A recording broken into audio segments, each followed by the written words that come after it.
Well, first impression is, I guess, ideally you'd have a catcher catching you, but if you don't have that luxury, it's probably the next best alternative. I mean, you have a chance to work on different things, different spots.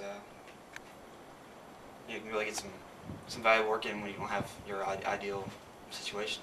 And basically, this is probably the best alternative to that. My first impression was,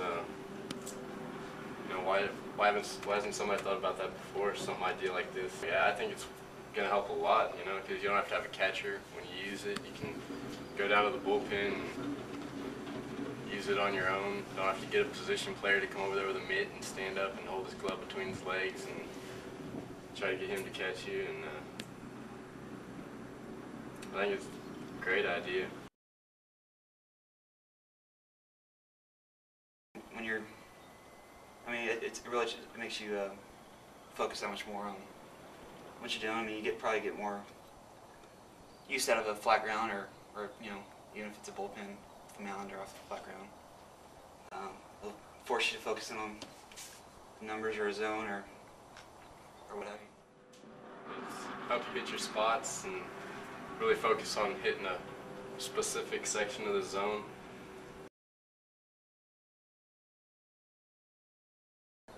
Yeah, I think it'd be good. I mean, especially if you're looking at focusing on the lower region of the zone, there makes you keep your stuff down. And I mean, obviously, if you're up here, you're not hitting your spots. That's going to get hit pretty hard. So it will make you focus on hitting down the lower zone there. Well, I think it'd be great for the off-speed pitches, because if you're aiming at the 12 with your curveball and you're hitting down here at the 6, you got something right. If you're aiming at the 12 and you're hitting right here, then you obviously got some problems with that. And if your slider's here at the 2 and you're hitting about at the 9, and you're hitting your spots, definitely help with the off-speed stuff a lot. I was looking. I mean, there's not too many things out there for pitchers like this. A hitter can obviously go in a cage with a tee and hit by himself. This is something you can go and do individually as a pitcher. We utilize the pitching pad on days where our pitchers are using a flat ground workout. We don't have to use a catcher when we're using the pitching pad. We do get managers or extra players to go down and help chart pitches down in locations, but what we use it for is, again, for location.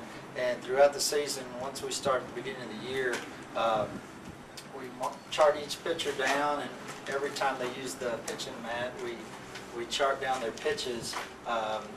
We use the pitching charts, of course, to see our gradual improvement and see what our strengths and weaknesses are.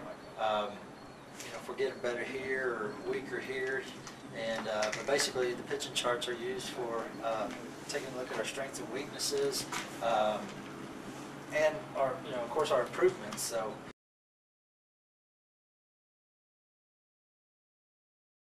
I would say the improvements that shown more with our pitching staff last spring was, as the year went on, we got better with the first pitch strikes, getting ahead in the count, as opposed to early on in the season.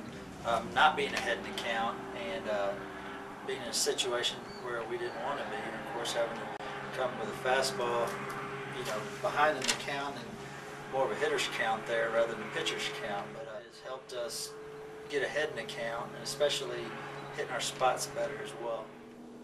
Now you can see by the coach's comments that the pitching pad has helped them better their game and will also help them in the future take them to the next level as a staff. Now, as you can see, although the pitching pad may look simple, it is very effective and very efficient in helping you take your game to the next level. I appreciate your time, thank you, and good luck.